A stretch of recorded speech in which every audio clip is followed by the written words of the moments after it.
So here he goes, and he gets down to where they are. He gets down to their lowest point with them. And he takes their foot, and I can imagine he feels the resistance as they are wanting to pull it back. And something about his touch, though, lets them know it's okay. And he begins to pour water over their feet. And he doesn't power blast it from a distance. He holds them. He cleanses them. He loved them. And this is how he led them. And that's how we're to lead others. You say what? By washing their toes? No. By serving them in any way. Because there's some of us who are thinking, you know what? I would much rather wash their feet than go do what they really need right now.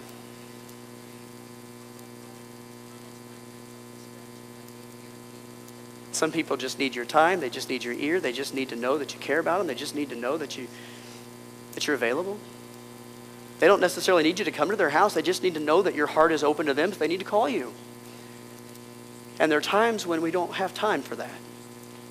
As human beings, we're so busy. And there are times when we think, oh, I would love to take a meal to this person right now, and I just don't have time. But could I stop by really quick and wash their feet?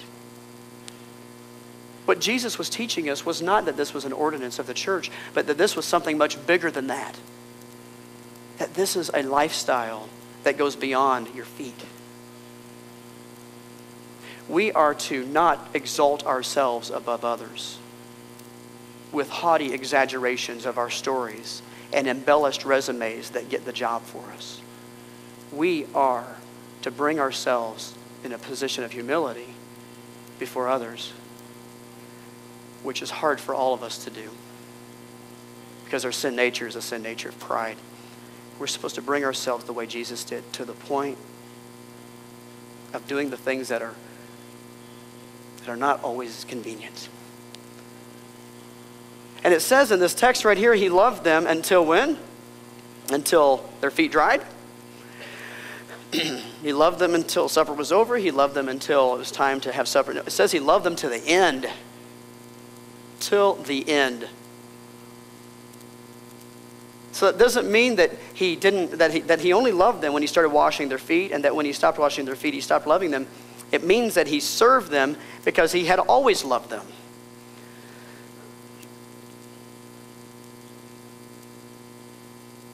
I think of institutions that were created by God. The church, the body, Acts chapter 2. One body, many members, a lot of different gifts within one body. We have that here throughout all of our wonderful people community. The church was not created until about 7,000 years after creation. There was no new way of salvation when the church was created. It wasn't that in the Old Testament you were saved by the law, but in the New Testament you're saved through Jesus.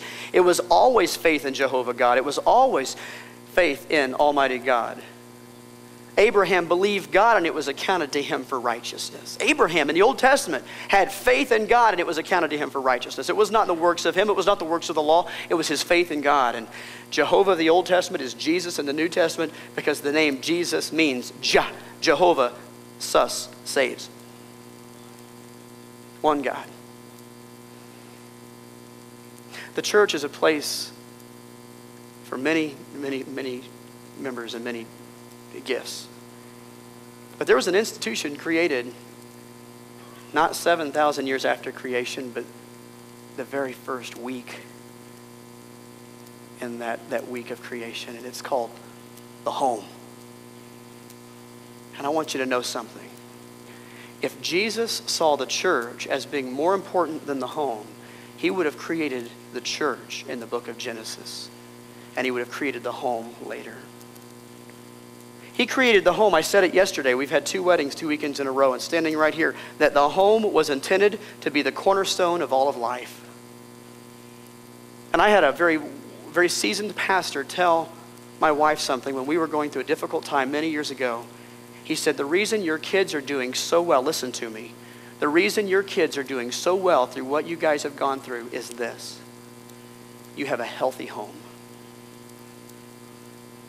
If you have a solid home, not a perfect home, but a healthy home, your kids will go through things and you would never imagine they could go through them.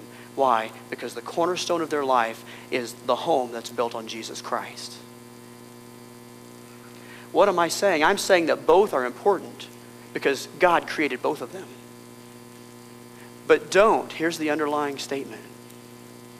Don't bypass your responsibility in the home but because of what you expect the church to do for you.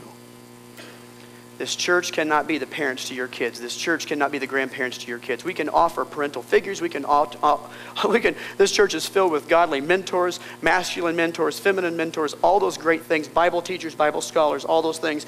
But nothing is supposed to come above the role that you have in your home for your kids. And I believe the way that this pastor said it to my wife was this: because the nest is healthy, your little ones in that nest are going to be okay. The disciples were following Jesus, and Jesus made statements to them all the time that caused them to cock their head and scratch their head and look at him. When he died and rose again, they said, "Oh, we get it now. Destroy the temple, and in 3 days he will raise it up." That's what he was talking about. Your kids will not always get it. But oh, listen to me. Someday it'll be clear to them. If you'll be the dad that makes the tough decisions today, if you'll be the dad that leads your family in the way that you know is right, listen, you're not going to be the most popular dude in your house. A little 11-year-old's not in here, so I can talk about her all I want. But I've learned that once my kids enter this room, they're no longer a part of my illustrations. At least that's what they think. My 11-year-old wanted a little Facebook account. Oh. Yeah, I see Angie talking over there. She commented on this. And so I get on the little terms of agreement and all this stuff. And it says you have to be 13. Now, there isn't an email that is sent or received or a text that is sent or received that we do not see because our kids don't have their own phone. They have to use our phone. But anyway, I got on here and saw that you have to be 13 to do this. But there are a lot of kids I know who aren't 13 who have a Facebook account. I wonder how they did that. They lied. Yeah, I'm seeing heads go like this. You know what I'm talking about? They lied. They just said they were born like, back in the 20s or something. Here's this little Miss Dick Clark looking face on Facebook that's 100 and some years old now, supposedly. They lied. Some little 9-year-old's not going to necessarily know how to walk through all those steps on Facebook. You know what? Probably a daddy or a mommy sat there beside them and condoned their lying. Are you hearing me? Are you listening to what I'm saying? So when you get down on them and you come down on them for lying to you about how they're doing in class at school, they're going to spin right around and look at you and say, "But wait a minute, you're the one that said I was born in 1969. They'll do that too.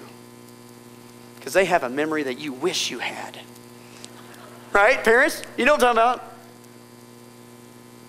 If you're going to lead like Jesus, you're going to lead with honesty.